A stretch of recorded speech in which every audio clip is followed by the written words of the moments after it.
अस्सलामुअलैकुम। मैं उम्मीद करता हूं कि आप तमाम लोग खैरियत से हैं। मेरा नाम साद है, रियल उस्ताद से। DHA valley speculated future of non balloted files. इस वीडियो को शुरू करने से पहले आप हमारे चैनल को सब्सक्राइब करें, वीडियो पसंद आए तो उसे लाइक करें और लोगों के साथ शेयर करें। नॉन बैलेटेड फाइल्स एक ऐसा मामला है या एक ऐसा मुअम्मा है जिसके हम बहुत टाइम से सोच रहे हैं कि यार इसका फ्यूचर क्या होगा। कभी मार्केट के अंदर रेट तेज़ हो जाते हैं, कभी स्लो हो जाते हैं और कुछ फाइल्स बैलेट हो गई हैं, लेकिन जिन जिन लोगों की फाइल्स नॉन बैलेटेड हैं वो बीच हवा में लटके हुए हैं और इंतज़ार कर रहे हैं।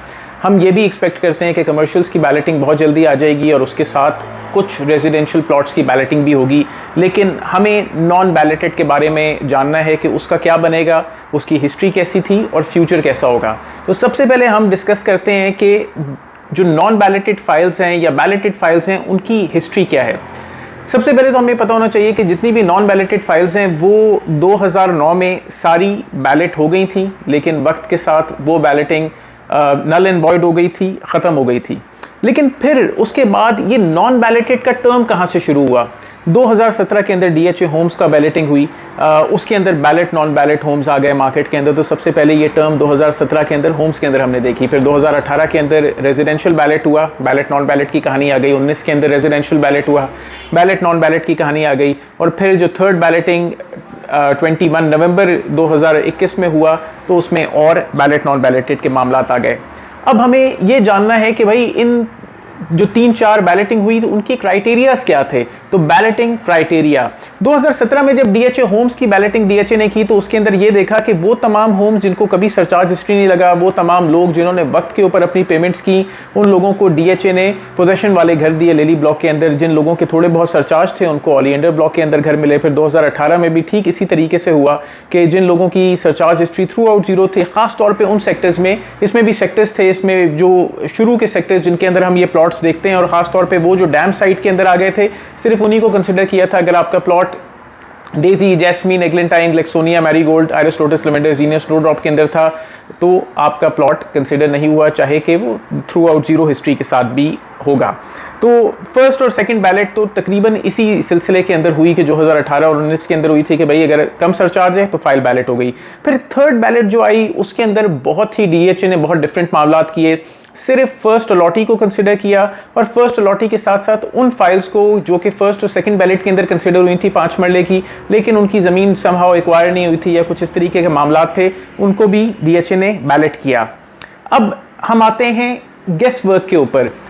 हम ये उम्मीद करते हैं या it is a guess work के फोर्थ बैलेट होने वाली है और वो कमर्शियल्स के साथ साथ कुछ रेजिडेंशियल प्लॉट्स भी अपने मामलात के अंदर लेती हुई आएगी। शायद उसमें 5 मरले के प्लॉट्स भी होंगे और कुछ मुताद्दद 8 मरले के प्लॉट्स भी होंगे। स्पेकुलेटेड क्राइटेरिया क्या है इस बैलेट का या क्या हो सकता है? इस बार क्राइटेरिया बिल्कुल ही डिफरेंट है। क्राइटेरिया ऐसा कि जो कि मार्केट के करंट हालात को रूइन कर देगा। मार्केट के अंदर जो भी सर्कुलेशन या ट्रेडिंग चल रही है नॉन बैलेटेड फाइल्स की, उनकी कहानी ख़त्म हो जाएगी और लोग इस किस्म की बाइंग करने लगेंगे कि अगर फर्स्ट अलॉटी अपना प्लॉट बेचना चाहता है तो भाई तुम सारे पैसे ले लो, फाइल हमें पूरी दे दो और बैलेटिंग के बाद हम उसे अपने नाम पे ट्रांसफ़र करा लेंगे कि अगर बैलेटिंग हमारी किस्मत में हुई तो आपकी जगह वो हमारे नसीब में आ जाएगा और अभी से आप हमसे पैसे ले लें। और इस बार गेस वर्क क्राइटेरिया ये है कि ओरिजिनल अलॉटी को DHA सबसे ज़्यादा प्रेफरेंस देगा अगली बैलेटिंग के अंदर, इरिस्पेक्टिव ऑफ कि उसका सरचार्ज कितना है, इरिस्पेक्टिव ऑफ कि उसकी फाइल के अंदर पेमेंट भी हुई है पूरी कि नहीं। अगर उसकी फाइल ब्लॉक्ड फॉर कैंसिलेशन नहीं है तो DHA most probably irrespective of anything उसे कंसिडर कर सकता है। ट्रांसफरेबल फाइल्स, वो तमाम लोग जिनके पास ट्रांसफरेबल फाइल्स हैं, सरचार्ज हिस्ट्री कम व बेश उसके अंदर शायद इफेक्ट करे, लेकिन ट्रांसफरेबल फाइल्स क्योंकि DHA के साथ मुंसलिक हैं, वो उसमें कोई ब्लैक मनी की ट्रेडिंग नहीं है तो हो सकता है कि वो कंसिडर हो बैलेटिंग के अंदर। और थर्ड क्राइटेरिया वही through out zero files, open files भी कंसिडर की जा सकती हैं बैलेटिंग के लिए। फिर हम अब फ्यूचर स्पेकुलेशन के ऊपर आते हैं। नॉन बैलेटेड का फ्यूचर ज़्यादा बेहतर तरीके से समझने के लिए जो लास्ट DHA होम्स के अंदर हैंडिंग टेकिंग ओवर हुई, होम्स प्लॉट्स अगेंस्ट होम्स के अंदर, तो उसके ऊपर जनरल नवीद सफदर साहब ने एक बिल्कुल वाज़ेह बात की कि अगर हम हॉरिजॉन्टल नहीं जा सकते, हम वर्टिकल जा सकते हैं कि अगर हमारे पास इससे ज़्यादा ज़मीन DHA वैली के अंदर नहीं है, हम फर्दर प्रोक्योरमेंट नहीं कर पा रहे, तो जो हमारे पास अवेलेबल रिसोर्सेज हैं, अवेलेबल लैंड है, उसके ऊपर हम हाई राइज टावर्स बनाएं और हम आपकी नॉन बैलेटेड फाइल्स को उसके अंदर एडजस्ट करें और आपको अकोमोडेट करें ताकि DHA वैली की कहानी वंस एंड फॉर ऑल ख़त्म हो, मामलात आगे चलें। द अपार्टमेंट फंडा। अब अपार्टमेंट फंडा की बात हम ये इसलिए कर रहे हैं कि जब हम वर्टिकल जाने की बात करते हैं तो वर्टिकल का मतलब है कि आप लोगों को शॉप्स या अपार्टमेंट्स या इस तरीके के मामलात दिए जा सकें। हम अपार्टमेंट ही एक्सपेक्ट करते हैं, जैसे कि हमने DHA 2 के अंदर अस्करी टावर 1 और टावर 2 देख रहे हैं और फिर DHA फेज़ 5 के अंदर टावर 3 और टावर 4 देख रहे हैं। इसी तरीके से हम ये एक्सपेक्ट करते हैं कि सिविलियंस के लिए भी DHA अपार्टमेंट्स बना सकता है DHA वैली के अंदर, और हो सकता है जैसे कि जनरल साहब ने कहा आप लोगों को आपके प्लॉट्स की जगह अपार्टमेंट्स मिलें। मिथ वो एक मार्केट के अंदर अफवाह या वो बात या वो लोग जो कुछ समझ रहे हैं कि हाँ यार ऐसा हो सकता है, लोग ये समझ रहे हैं कि उनके प्लॉट के अगेंस्ट उनको अपार्टमेंट्स मिल जाएंगे। 5 मरले का प्लॉट जो कि आपने तकरीबन 6,82,500 का या 8 मरले का प्लॉट 9,15,500 रुपए का लिया हुआ है, उसके अगेंस्ट आपको अपार्टमेंट मिल जाएगा। तो दिस इज अ मिथ के apartment against file. Reality, file will be adjusted. आपकी जो फाइल है, आपकी जो पेमेंट है जो कि आपने अदा की हुई है, वो एडजस्ट होगी किसी भी अपार्टमेंट के प्राइस में। अपने जहन में ये रखें कि अगर कोई अपार्टमेंट फॉर एग्जांपल 1 करोड़ रुपए का DHA अपार्टमेंट लॉन्च करता है, ऑल्दो मैं 1 करोड़ रुपए का अपार्टमेंट एक्सपेक्ट नहीं करता, चलें 50 लाख रुपए का अगर DHA अपार्टमेंट लॉन्च करता है, तो ऐसा हो सकता है कि आपके 5 मरले की एक स्पेकुलेटेड प्राइस DHA सेट कर ले और एक 8 मरले की प्राइस सेट कर ले।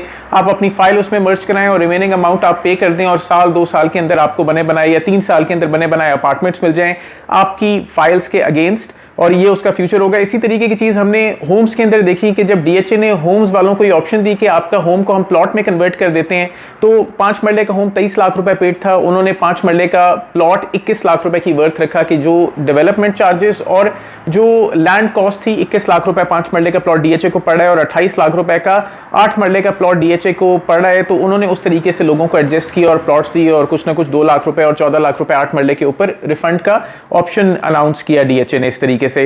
तो हम ये उम्मीद करते हैं कि इसी तरीके से अगर 50 लाख रुपए का प्लॉट मार्केट के अंदर या अपार्टमेंट मार्केट के अंदर आएगा तो आपकी फाइल्स उसके अंदर एडजस्ट होंगी। अगर यही प्राइस DHA रखता है 21 और 28, तो मार्केट के अंदर एक मेजर सेटबैक होगा। अभी कम से कम 5 मरले की भी फाइल मार्केट के अंदर 25 लाख रुपए की और ज़्यादा से ज़्यादा तकरीबन 30 लाख रुपए की सर्कुलेट कर रही है। इसी तरीके से 8 मरले के अंदर कम से कम 32 लाख रुपए की और ज़्यादा से ज़्यादा 42 लाख रुपए की 8 मरले की का प्लॉट मार्केट के अंदर सर्कुलेट कर रहा है। तो इस रिवर्सल से या इस एडजस्टमेंट से मार्केट के अंदर सेटबैक आ सकता है। हम ये उम्मीद करते हैं और दुआ करते हैं कि मार्केट के अंदर DHA कुछ ज़्यादा बढ़ा चढ़ा के आपके फाइल्स के अगेंस्ट आपके प्लॉट की मार्केट रखे और उसके अंदर उस तरीके के एडजस्टमेंट लेके आए। कभी भी ये ना सोचें अपने जहन के अंदर कि भाई मेरे प्लॉट के अगेंस्ट में ये प्लॉट फाइल ले रहा हूँ और उसके अगेंस्ट मुझे अपार्टमेंट मिल जाएगा, क्योंकि ऐसा नहीं होगा। हर चीज़ की लैंड कॉस्ट भी है, उस चीज़ की बनने की कॉस्ट भी है, डेवलपमेंट कॉस्ट भी है, तो बहुत सारी चीज़ें और बहुत सारा इंतज़ार भी है इसके अंदर। उसके बीच में मार्केट के अंदर ट्रेडिंग, खरीदो फरोख्त, कभी ऊपर जाना कभी नीचे जाना, मार्केट के डिफरेंट रूमर्स के ऊपर पोजीशन आ जाएगा तो कुछ फाइल्स ऊपर चली गई, बैलेटिंग के इंतजार में मार्केट ऊपर चली गई। ऑल्दो हम ये एक्सपेक्ट करते हैं कि बहुत ज़्यादा फ्यूचर में बैलेटिंग्स नहीं होंगी और मार्केट में कुछ ना कुछ DHA को प्रोजेक्ट को क्लोज करने के लिए एडजस्टमेंट्स ही देनी पड़ेंगी। सो दिस वाज के बैलेटेड या नॉन बैलेटेड फाइल्स का फ्यूचर क्या है। मैं ये उम्मीद करता हूं कि आपको बेहतर अंडरस्टैंडिंग मिली होगी नॉन बैलेटेड मेंबर्स को, और मार्केट के अंदर आप सोच समझ के खरीदो फरोख्त करेंगे इन फाइल्स के ऊपर। अगर आपकी फाइल, अगर आप मार्केट से कोई ऐसी फाइल लेते हैं कि जो कि बैलेटिंग ही नहीं होती, तो ऐसा भी हो सकता है कि आपने महंगी फाइल ली हो लेकिन वो कम कीमत के अंदर एडजस्ट हो रही हो और आपको नुकसान हो। तो सोच समझ के नॉन बैलेटेड फाइल्स के अंदर आप इन्वेस्ट करिएगा। वंस अगेन मैं उम्मीद करता हूं कि आपको वीडियो बेहतर समझ आई होगी। अगर अच्छी समझ आई है तो और भी लोगों के साथ शेयर करें, वीडियो को लाइक करें, चैनल को सब्सक्राइब करें, हमें फेसबुक और इंस्टाग्राम पे भी फॉलो करें, वहां पे भी वीडियो को पसंद करें क्योंकि उन मीडियम्स पे भी हम अवेलेबल हैं। अपना बहुत बहुत ख्याल रखें। मैं दुआ करता हूं कि आप लोगों की इन्वेस्टमेंट्स में आप लोगों को बहुत फ़ायदा हो। अस्सलाम वालेकुम।